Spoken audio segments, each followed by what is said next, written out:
Today we get a little bit of Dodge arts and crafts on the go. If anybody knows Jeeps and Dodges from the 90s, early 2000s, they know that the harnesses that go in your rear doors, right where your door likes to open and close, they all start to fall apart. First you might lose a door lock or think your window regulator's gone. Maybe you think your door lock's messed up. Whatever it is, it's usually this. On the foldy party, they like to snap the wires apart. And please, this truck had it. I still got to do the other door when I take this back to my friend's place.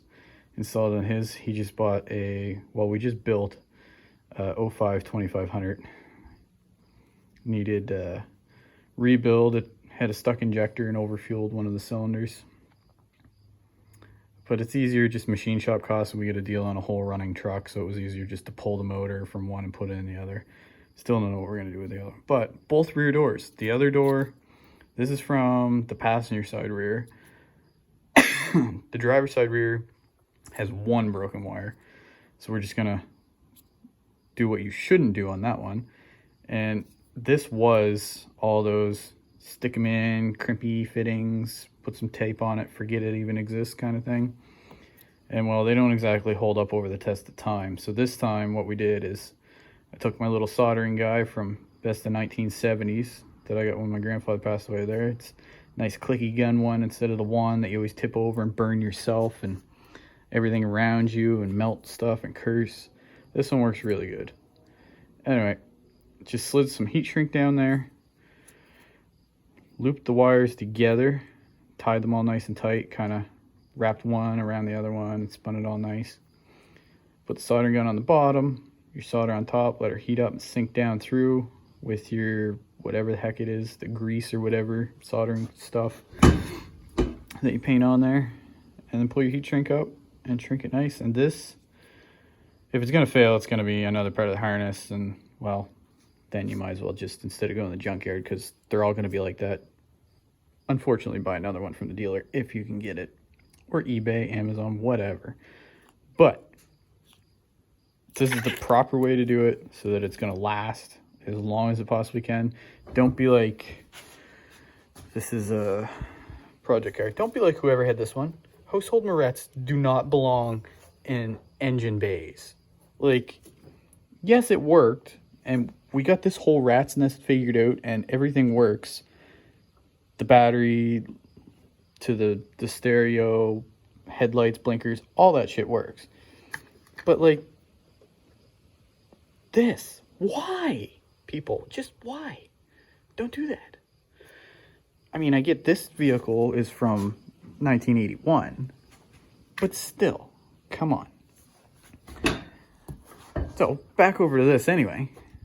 All I gotta do now is I'm gonna tape those wires up so they're a little bit more compact.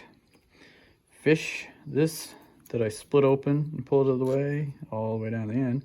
Fish this back up, wrap around here, and make a nice Christmas wrap of electrical tape on that. And we're gonna call it a day, take it back, install in the truck, and it'll be good as new. Would have filmed it, but it's really hard to, like soldering gun, and then solder, and then holophone. I don't have enough hands for that, guys. Don't have enough hands. It's, looks like new. Nobody will ever know that was taken apart. Ever know. Plug her back into the door. Run all that back through to your window switches and your regulator and all that jazz. And then hopefully it'll be good to go. One more door to do, and it is a Dodge, so there is another wiring gremlin or two. Also, if you always have these problems of your electrical tape, I know, sidetracked, of always sticking shit in your toolbox and whatever, these little things by 3M, tape roll fits inside. No more sticky shit. And it's not real, it's no thicker than your tape roll. Doesn't take up much space.